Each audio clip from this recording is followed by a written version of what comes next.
João capítulo 6, a partir do verso 22 ao verso 27.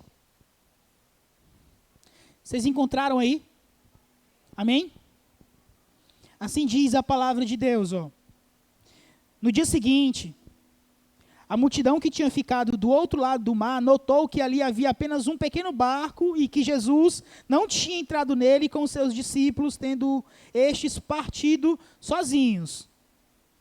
Entretanto, outros barquinhos de Tiberíades se aproximaram do lugar onde a multidão havia comido o pão depois que o Senhor deu graças. Quando aquela multidão viu que Jesus não estava ali, nem os seus discípulos, entraram nos barcos e partiram para Cafarnaum à procura de Jesus. E tendo-o encontrado no outro lado do mar, lhe perguntaram: Mestre, quando o Senhor chegou aqui? Jesus respondeu: em verdade lhes digo que vocês estão me procurando, não porque viram sinais, mas porque comeram os pães e ficaram satisfeitos. Trabalhem, não pela comida que se estraga, mas pela que permanece para a vida eterna, a qual o Filho do Homem dará a vocês, porque Deus, o Pai, o confirmou com o seu selo. Oremos a Deus. Pai bendito, nos ajuda a não somente interpretar e compreender de uma perspectiva racional esse texto, mas também ajuda-nos a aplicar esse texto em nossas vidas. Essa é a minha oração, em nome de Jesus. Amém.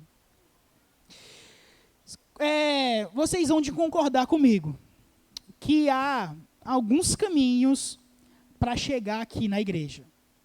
Se você traçar, mapear na sua cabeça aí, você vai ver que você pode chegar à Avenida Palestina 1230, por exemplo, pela Prudente Brasil, pela Carnaúbas, pelas Oiticicas, pela Rua de Sabiás, pela Aroeira, pela mais duas últimas ruas ali, alguma coisa Martins, e a penúltima eu não lembro.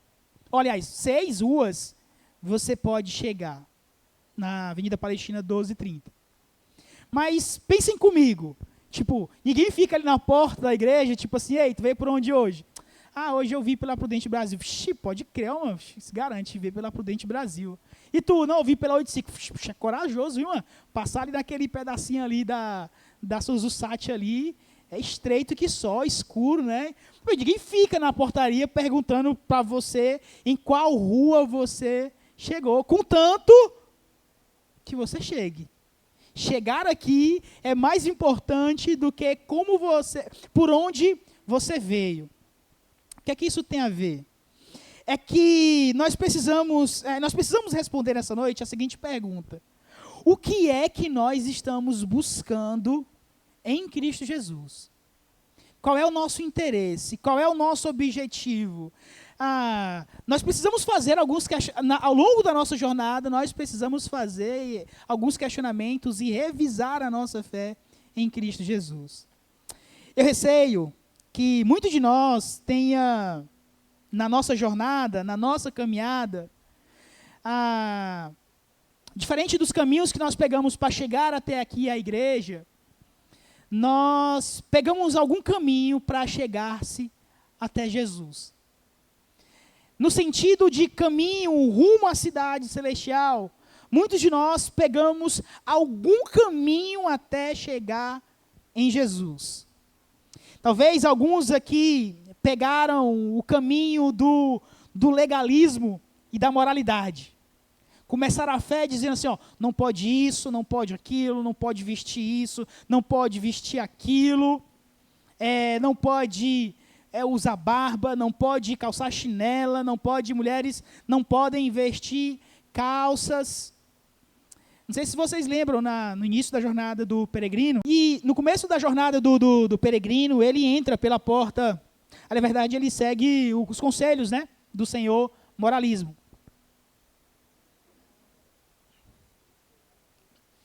E talvez você seja um desses que pegou esse caminho do legalismo, da moralidade. Outros iniciaram a fé cristã pegando o itinerário da cura e da libertação. Se achegaram a Deus porque estavam passando por algum momento de enfermidade ou algum ente querido, ou alguma pessoa próxima, ou o indivíduo em si passou por algum momento caiu em vício de drogas, de bets, de pornografia, alguma coisa desse tipo. E aí, no afã de livrar-se disso, buscou ao Senhor. Pegou o itinerário da cura ou da libertação. Também tem aqueles que pegaram a via da crise financeira, né? Passando por momentos difíceis, a empresa fechou, caos na empresa, dispensa de funcionário, e aí, meu Deus, o que é que eu vou fazer? Eu só tenho o Senhor. Pegou, então, aí a via da crise financeira. Outros que pegaram o caminho do desespero, desesperados com a vida, achegaram-se a Cristo. Também aqueles que pegaram o roteiro da autoajuda, com dúvidas de quem são e questionamentos interiores, buscaram em outras ferramentas um sentido para a vida, e então viram que no Senhor poderiam encontrar alguma coisa. Buscaram o Senhor pela questão de autoajuda. E aqui eu não quero fazer juízo em qual trajeto é melhor ou pior, contanto que você tenha encontrado a porta estreita da graça. Eu não quero saber se você veio pela Prudente Brasil, pelas Carnaúbas, pela Oiticica, eu quero saber se você encontrou. E eu quero saber se na sua jornada cristã também você encontrou a porta estreita da graça. Afinal, eu não sei se vocês lembram, mas é assim que Jesus finaliza o seu diálogo com um de seus discípulos, que também na sua jornada cometeu alguns tropeços, como é o caso de Pedro. E então em João 21 ele faz 3 perguntas, 2 Pedro responde de forma incisiva, mas na terceira, quando Jesus pergunta, Pedro, tu me amas? Então ele responde assim, Senhor, tu sabes. Então Jesus responde assim, apacenta as minhas ovelhas. Não importa como você chegou, não importa a rota que você pegou, o que importa de verdade é se você tem esse desejo, se há esse fervor no seu coração de buscar, de querer saber quem é esse Cristo. E se você entrou pela porta estreita da graça, bem, há uma ordem, apacentem as ovelhas. Apacentem as ovelhas do rebanho do Senhor. Quero dividir nossa pregação aqui de João 6, verso 22 a 27, em 3 partes.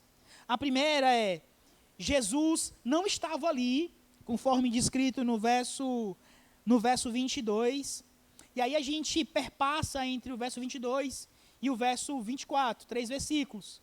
Depois, a ideia de procurar Jesus por motivações certas, verso 25 e verso 26. E então nós finalizaremos com a ideia de satisfeitos com o pão da vida, então abordando o verso 27. Amém? Vocês vão prestar atenção? Vamos lá, verso 22.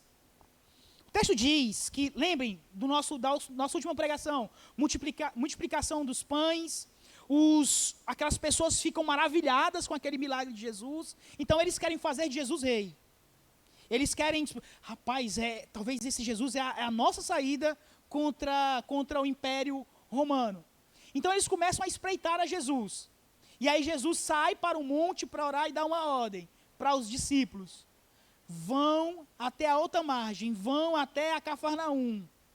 E então os discípulos, eles obedecem a ordem do Senhor Jesus Cristo, pegam um barco e vão. Nossa última pregação, vocês viram que eles passaram por uns momentos tempestuosos, veremos isso logo mais, mas o fato é que eles vão. E aí então, esse público começa a procurar Jesus. O público que procura Jesus estava muito confuso. Você não começou a jornada cristã, tipo, eu comecei a jornada cristã aí, tô lendo teologia bíblica, já conheço um pouco de grego e hebraico. Não é assim que a gente começa a caminhada cristã. A gente começa meio confuso mesmo. A gente não sabe o que é que tem que fazer, o que é que tem que deixar. Ei, pastor, eu confessei a Cristo ontem, hoje eu posso comer amendoim? Tem gente que tem esse tipo de dúvida. O que é que eu devo fazer? Como eu devo andar? O que eu devo falar? Percebe que no começo da jornada é meio confuso. E essa multidão que procura a Jesus está meio confusa. Tanto pela ideia do que eles viram e do que eles contemplaram da parte de Jesus, como também na ideia de que quem é esse Jesus? E o que ele pode nos oferecer além desse milagre? Será que ele pode nos liderar e ser o nosso rei? Então há uma confusão.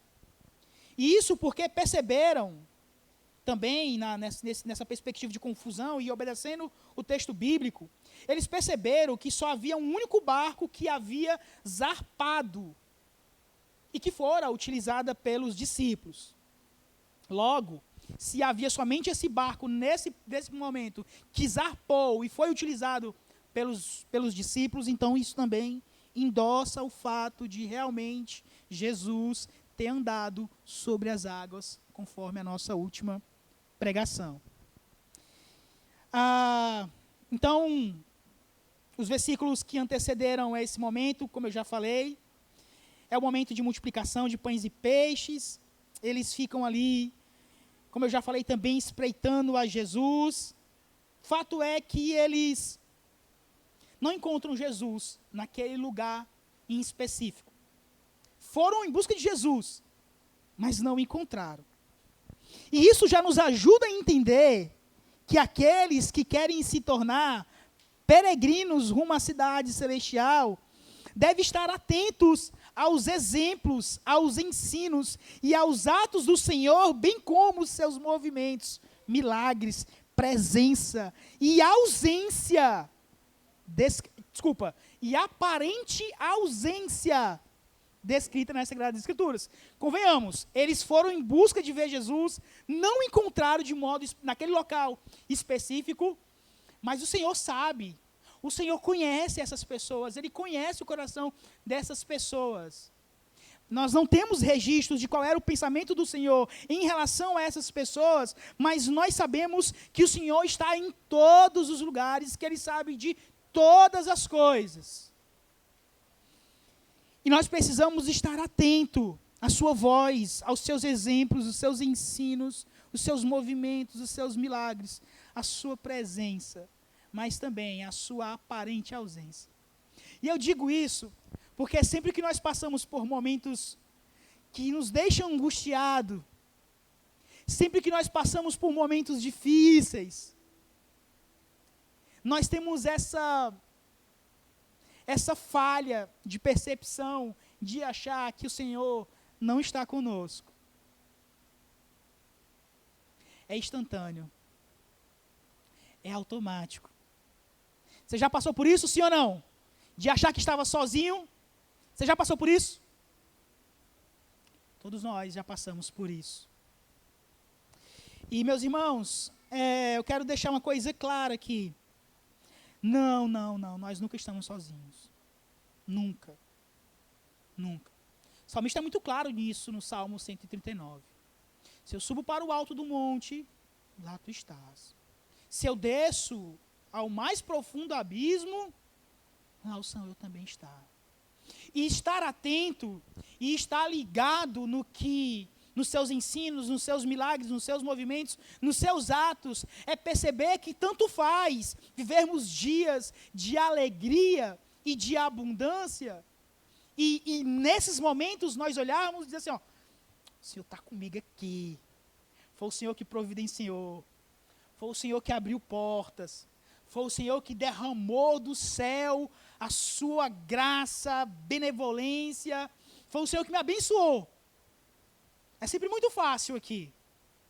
Mas é também lembrar que nessa aparente ausência dos dias sombrios, que nos sentimos aflitos, angustiados, e foi isso que nós vimos na outra pregação, Ele também está ali. Ele é o Deus que nunca nos abandona. Ele não estava ali, o Jesus, em corpo encarnado nesse local específico que aquele grupo foi procurar. Mas ele está preparando algo para ensinar e para instruir esse grupo. Algo que me chama a atenção nesse grupo e que muitas vezes nos falta em nossos dias é empenho. Empenho por procurar a Cristo. Eles estão empenhados. Olha, preste atenção, provavelmente eles nem tinham nome em nenhum hall de membros de nenhuma igreja daquele contexto. Se duvidar, nem dizimistas eram.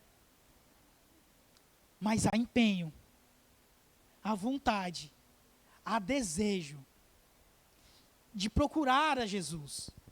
Eles procuram pelas proximidades e quando viram que Jesus também não estava ali, resolveram ir a outros lugares. E algo interessante, e que não fica muito claro nesta passagem, é que uma vez que não encontraram a Jesus, então eles seguem os passos dos discípulos. Só tinha um barco, quem foi que pegou esse barco? Os discípulos. Depois de seguida, chegou alguns barcos. Foi o seguinte, vamos pegar esses barcos aqui e vamos seguir os seus discípulos. Sabe o que foi que eles subentenderam? Eles entenderam que aonde estão os discípulos, ali também está o quê? O seu mestre. Devemos nos empenhar na procura por Cristo, seguindo os passos dos discípulos que estão em nosso meio. A vida cristã e a jornada cristã não é sobre mim somente. E não é sobre eu ser abençoado e ter a maior quantidade de bênçãos do Senhor. Não. O sentido da vida cristã é nos tornarmos discípulos de Jesus e fazermos discípulos de Jesus. É isso que resume a nossa vida e a nossa jornada. Precisamos falar como Paulo. Sejam meus imitadores como eu sou de Cristo. É isso que deve estar em nossos corações. E aí então eles pegam aqueles barcos, conforme o texto diz, e eles vão rumo a Cafarnaum. E essa parte eu coloquei como se fosse entre agitação e calmaria no caminho a Cafarnaum. Lembre que eu acabei de falar sobre discípulos. Lembre que eu acabei de falar da importância de sermos discípulos. Então eles subiram no barco e seguiram para Cafarnaum. E ao que parece, esses seguidores imperfeitos, no início de suas jornadas, tiveram uma travessia calma. Jesus, mano. Poxa, os discípulos estavam lá, distribuindo ali os pães e peixes, caminhando com Jesus, indo de casa em casa, conforme a orientação de Jesus. Fala sério. Esse sim merecia uma travessia calma, sim ou não? E foi calma? Foi nada, hein? Isso porque o seu grupo de discípulos, sim, esses que eram mais próximos de Jesus, enfrentaram uma travessia difícil e tempestuosa. Os discípulos de Jesus enfrentaram uma travessia difícil e tempestuosa. Mas aquele bando de pecadores que serão exortados logo mais, no verso 26, tiveram uma travessia calma, tranquila. E chegaram até o outro lado da margem, em Cafarnaum. Eu encerro essa primeira parte de o Jesus não estava ali, do verso 24, verso 22 ao verso 24, pensando o seguinte. Aqueles que desejam seguir a Jesus, buscar consolo nele, devem compreender que precisam estar dispostos a se esforçar, a percorrer montanhas e vales, terra e mar, para que possam servir diligentemente aquele que enfrentou a morte e a ressurreição, traição e injúria, para nos salvar. O que eu aprendo aqui é que os discípulos devem estar sempre dispostos, não importa, a passar pelos momentos, os melhores momentos e os momentos mais difíceis. Lembrando sempre uma coisa: o que você está passando nem de longe, nem de muito longe, nem de quilômetros,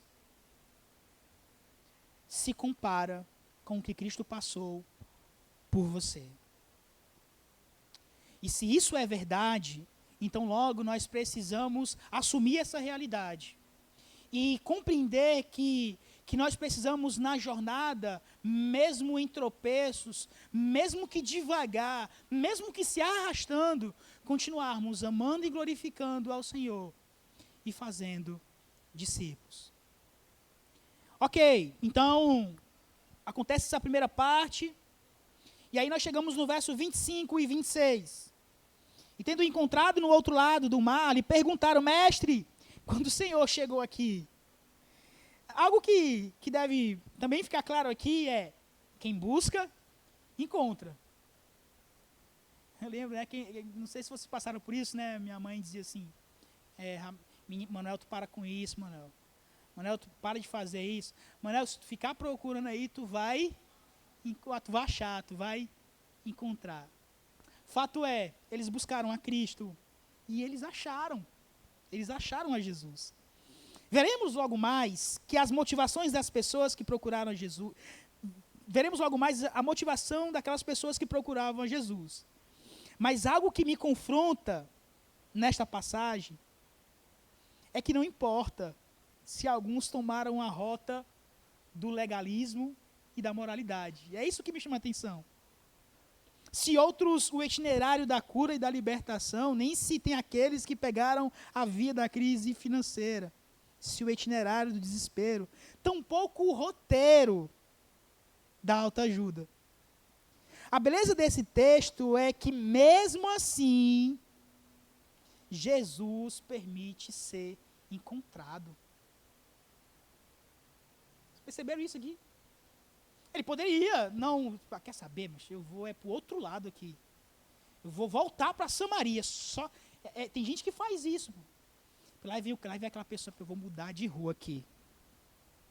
Lá vem aquela pessoa que eu não gosto. Ixi, meu irmão, então eu vou mudar de rua aqui. Jesus não faz isso, ele se empenha em procurar ele e ele permite ser encontrado. Algo que também deve nos ajudar a compreender essa realidade é que muitas vezes o Senhor vai nos encontrar. Não sei se vocês lembram de Lucas capítulo 24, quando aqueles 2 discípulos estão no caminho de Emaús, e ele vai no meio deles, e ele começa a conversar com eles, e aí eles começam a corrigir a Jesus, no tipo de: você não está sabendo o que foi que aconteceu? Aquele Jesus, Galileu, morto e tal. E quando chega no final da jornada, então ele revela-se para aqueles discípulos. E aí então eles quando vão dar o testemunho desse momento, eles dizem assim: ó, você não lembra que enquanto ele falava, aquecia os nossos corações? Então essa é a realidade cabal de que muitas vezes é o Senhor que nos encontra. Mas tem vezes também que ele permite ser encontrado. E ele permite ser encontrado geralmente naqueles dias sombrios, de meia-noite, 1h, 2, onde você está ali e se ajoelha e roga ao Senhor, ansiando no Senhor, não de ter os seus problemas resolvidos, mas ao menos o seu coração consolado. E ele, conforme a sua solicitação, o faz. E muitas vezes até mais do que pedimos. Então, às vezes, ele vai te encontrar. E às vezes, ele vai permitir ser encontrado. Constatamos então aqui, no verso 25, que Cristo será encontrado por aqueles que o buscam. E daí então, Jeremias 29, verso 13 e 14, que nós lemos no início do culto. Vocês me buscarão e me acharão quando me buscarem de todo o coração. Serei achado por vocês, diz o Senhor, e farei que mude a sorte de vocês. Ah, gente, isso aqui é um bálsamo. Isso aqui é é indescritível. Sabermos que seremos consolados. Sabermos que o Senhor atenderá às nossas petições. Sempre quando nós o buscarmos. Deixa eu confessar alguma coisa para vocês aqui, ó. Às vezes eu fico assim, como pastor, a gente tem aquela ideia de que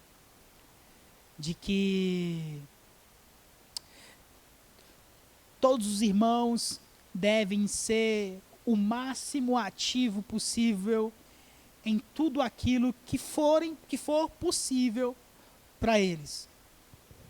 Mas na jornada, nós vemos às vezes que há irmãos que buscam ao Senhor, geralmente buscam ao Senhor de modo mais intenso e incisivo, pegando algumas daquelas rotas que eu citei no início, na nossa introdução. E aí, eu sou inclinado a questionar ao Senhor. E aí o Senhor logo me responde assim, ô juvenil, fica na tua, irmão. Buscar-me-eis e me achareis quando me buscardes de todo o coração. Se for o pastor da igreja, se for o superintendente da escola bíblica, a líder do ministério infantil, a galera os líderes do ministério de casais, não. Todos aqueles que o buscar de todo o coração serão achados, serão encontrados pelo Senhor. Até os mais vis pecadores, como eu e você. Ok, eles vão, encontram a Cristo e fazem uma pergunta para Jesus: mestre, quando o Senhor chegou aqui? E aí Jesus poderia ter dito: eu cheguei aqui, está com 1 hora e meia. Seria uma resposta cabível, né? Não, eu demorei um pouco mais, passei ali na casa de alguém, de Lázaro, e enfim, cheguei aqui, peguei um barco, peguei o Parajana. Só que, lembrem, como foi que ele chegou lá? Como foi que ele chegou lá? Andando sobre as águas. Ele poderia ter dito isso também. Não, eu cheguei aqui andando sobre as águas. Acabei de fazer mais um milagre aqui.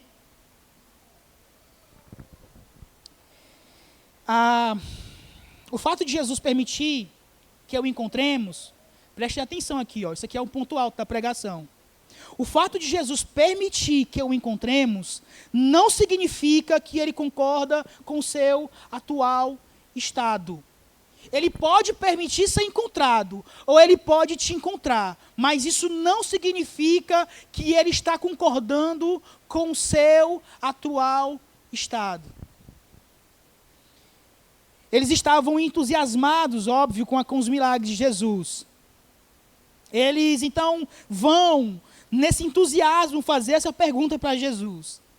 E então Jesus responde conforme exigia a situação. Ele responde de modo duro. Ele é rígido.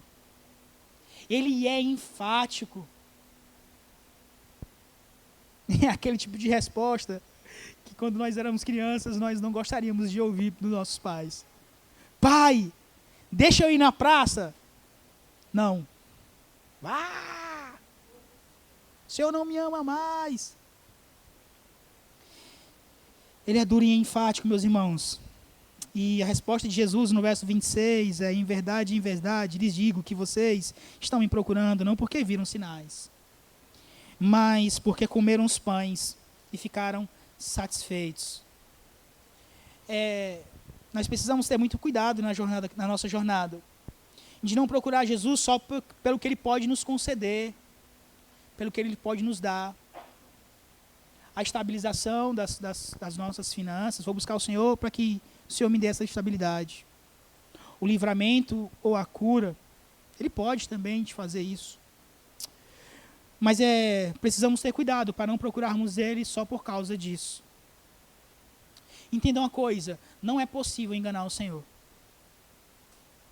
A gente pode enganar o nosso cônjuge, a gente pode enganar os nossos pais, a gente pode enganar os nossos filhos, a gente pode enganar os nossos líderes, os pastores, mas nós não podemos, e por hipótese alguma, enganar ao Senhor.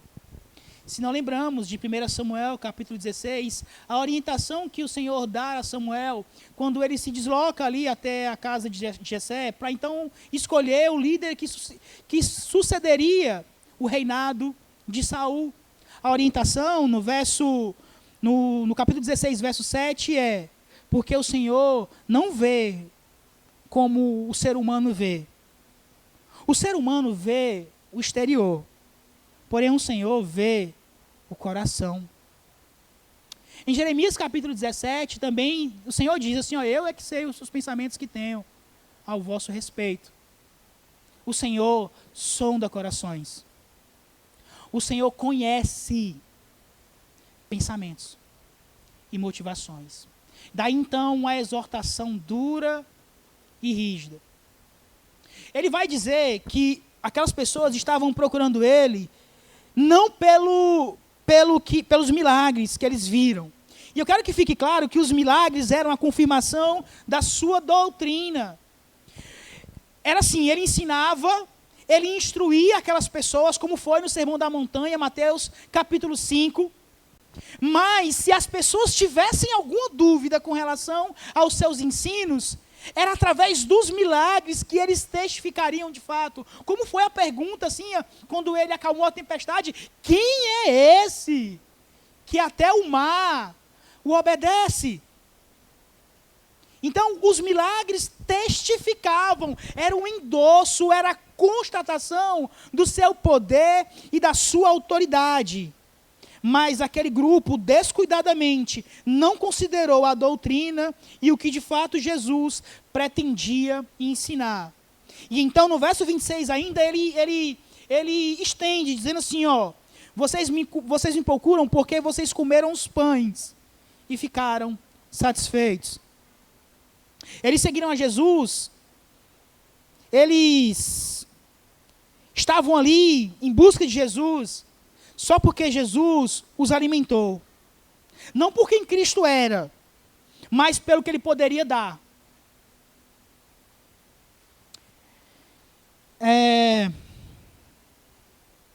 Isso é um perigo na jornada cristã.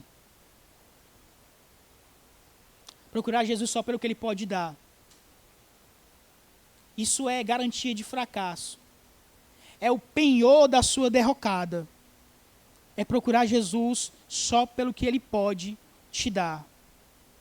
É a esposa tentar buscar mais, estar mais próximo do Senhor, somente quando o seu marido está distante. É o marido tentar estar mais próximo e ser mais diligente, somente quando os seus filhos estão próximos. Sabe qual é a declaração que vocês dão? Nós estamos buscando só pelo que ele pode dar. E não por quem ele é. Eles estavam entusiasmados com o milagre e com a possibilidade de Jesus liderá-los em uma batalha, contra os romanos. Porém, nada entenderam sobre o que de fato era o Evangelho, ou quem era aquele que estava diante deles. Precisamos ter cuidado, meus irmãos, inclusive na nossa jornada, com a adulação, com a bajulação, e também evitarmos sermos comprados por palavras bonitas. Isso tem desencaminhado muitas pessoas no caminho da verdade. Aquelas pessoas estavam ali, nesse sentido, no afã de bajular, adular e, com palavras bonitas, tentar comprar aquele que conhece coração, que sonda corações e que conhece pensamentos. Os discípulos de Jesus devem e eles foram repreendidos, tá? Essa palavra de Jesus é uma palavra de repreensão. E então, nós podemos pensar que os discípulos de Jesus devem repreender aqueles que carecem de repreensão. Mas um detalhe, com todo amor devido. Com todo amor devido, lembrando sempre de Gálatas 6:1. Irmãos, se alguém for surpreendido em alguma falta, vocês que são espirituais, restaurem essa pessoa com espírito de brandura. É assim que nós devemos seguir, tal qual Jesus. Eles foram até lá, encontraram a Cristo, as suas motivações eram erradas, Jesus o corrige e os exorta, e então traz o ensinamento que nós devemos guardar em nossos corações. Trabalhem não pela comida que se estraga, mas pela que permanece para a vida eterna, a qual o Filho do Homem dará a vocês. Porque Deus, o Pai, o confirmou com o seu selo. Algo fantástico nos ensinos de Jesus é a maneira clara, eu não, mas ele é, clara e transparente com a sua audiência. Pensem comigo, ele faz uma analogia com a questão da comida, partindo de um exemplo mais simples para um exemplo mais complexo. Nos ensinando que não devemos concentrar nossos esforços apenas nas coisas deste mundo, enquanto negligenciamos a nossa alma. Esse é o perigo de trabalharmos noite e dia pela comida que perece. E esse é o perigo de estar sempre envoltos de tantas programações e atividades, enquanto negligenciamos a nossa alma. Eu quero que entenda, isso não exclui o trabalho honesto pelo alimento. A orientação de Paulo em 1 Tessalonicenses é: quem não trabalhar, não come. A instrução aqui transcende a realidade. O que ele quer dizer é que não devemos fazer das coisas deste mundo o principal. Aquilo que é de principal interesse. Matthew Henry, comentando esse texto, diz o seguinte: a riqueza, os jovens aí, presta atenção aqui, que isso aqui é do meu coração para vocês. Nas palavras do Matthew Henry, não minha, abre aspas.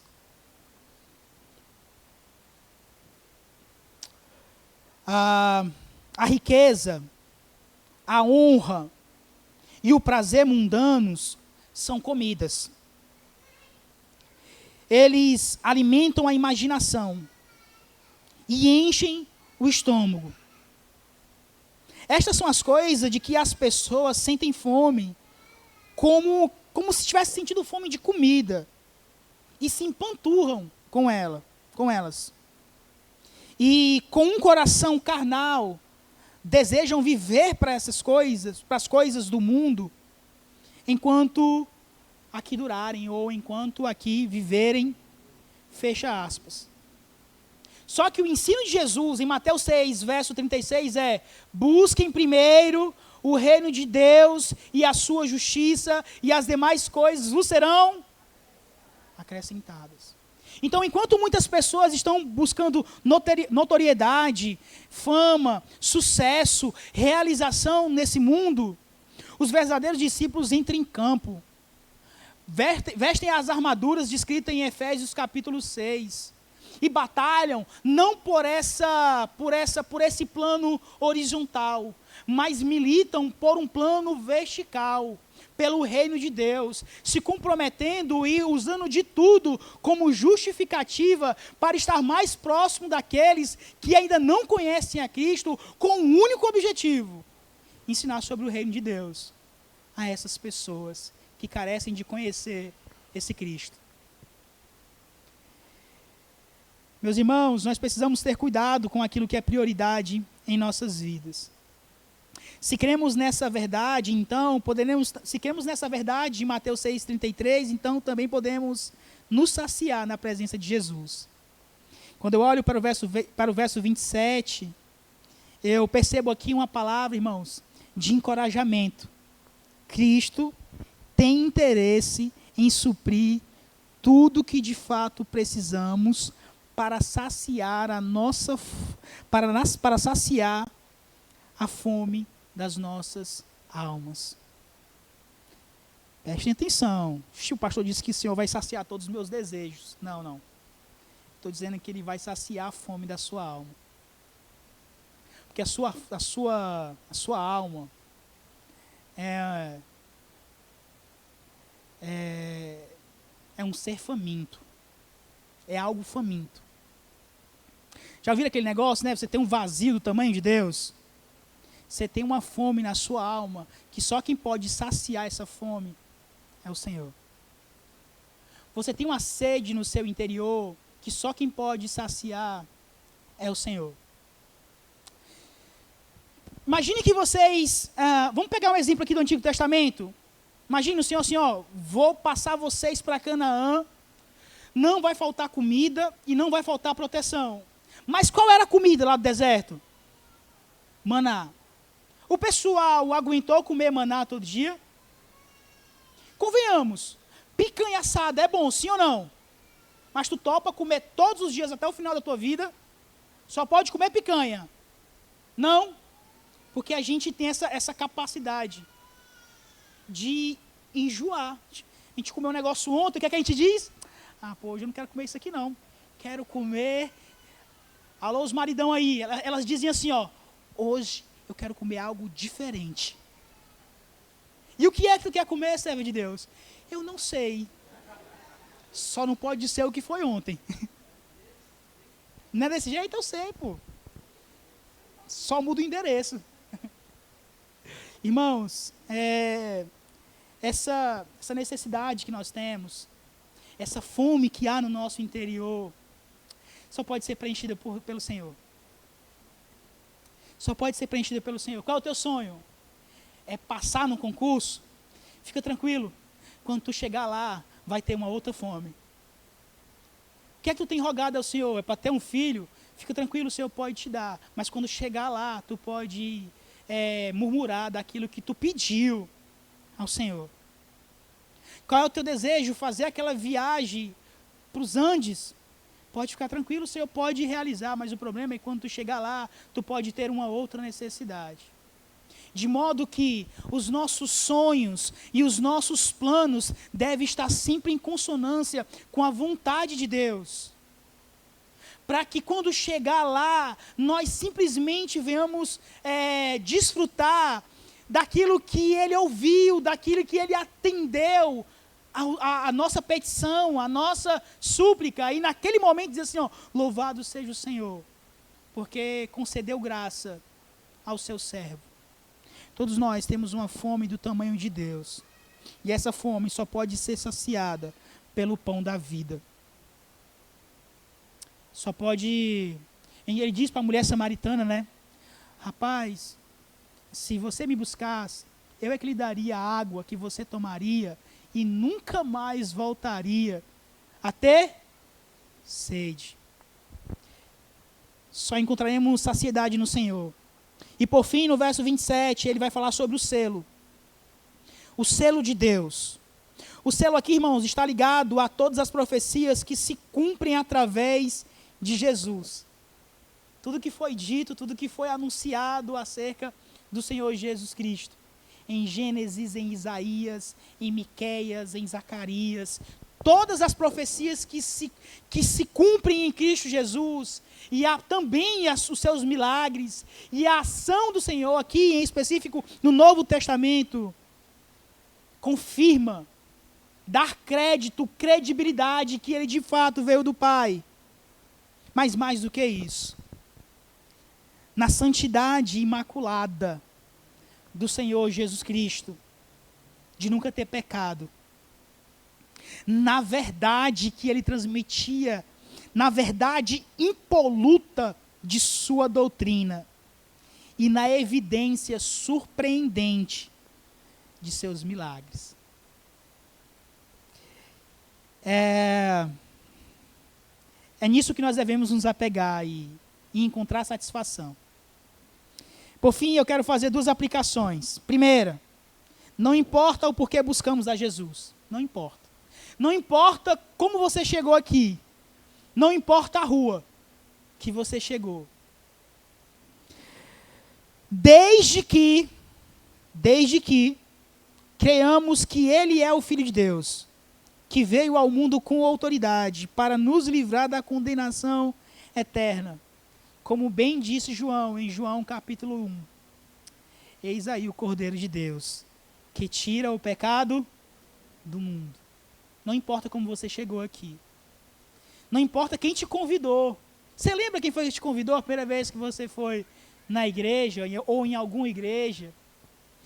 Você lembra como foi que você se achegou? Qual foi a rua, diante daquilo que eu descrevi lá no início? Qual foi a rua, o caminho que você pegou? Não importa. Desde que você creia que Ele é o Filho de Deus, que tira o pecado do mundo e vive para Ele e para a glória dEle. 2, quanto mais o buscamos, mais satisfação encontramos. É incrível. Sabe o que é mais triste? A gente sabe disso. A gente sabe que a gente é mais contente quando nós estamos envolvidos em sua obra. A gente sabe que a gente é mais contente e satisfeito quando nós trabalhamos de modo fervoroso em seu reino. A gente sabe. Mas a gente sempre tem medo de retornar, porque junto com essa saciedade também vem a responsabilidade. A gente sabe que a gente vai estar mais satisfeito, mas também nós temos medo que em travessias para Cafarnaum venhamos a enfrentar momentos difíceis e tempestuosos.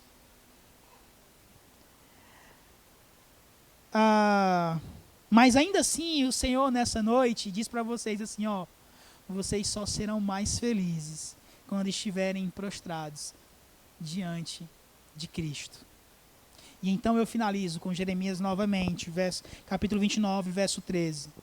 Vocês me buscarão e me acharão quando me buscarem de todo coração. Isso vale para o mais maduro aqui, o mais experiente, para não dizer o mais velho. E isso vale para o mais jovem, o mais novo no nosso meio. Eu dou uma garantia para vocês. É muito melhor caminhar com o Senhor, mesmo em tempestades no caminho para Cafarnaum. Baixa a cabeça, vamos orar a Deus. Pai, muito obrigado por essa mensagem. Ajuda-nos a buscarmos o Senhor de todo o coração. Ajuda-nos, ó Deus, que o Teu Espírito Santo nos mostre o real motivo de buscarmos ao Senhor, de achegarmos ao Senhor. Nos ensina, nos corrige sempre que necessário for. Ajusta a nossa rota sempre que necessário for. Alimenta a nossa alma. Sacia-nos, ó Deus, na Tua presença. Em nome de Jesus. Amém.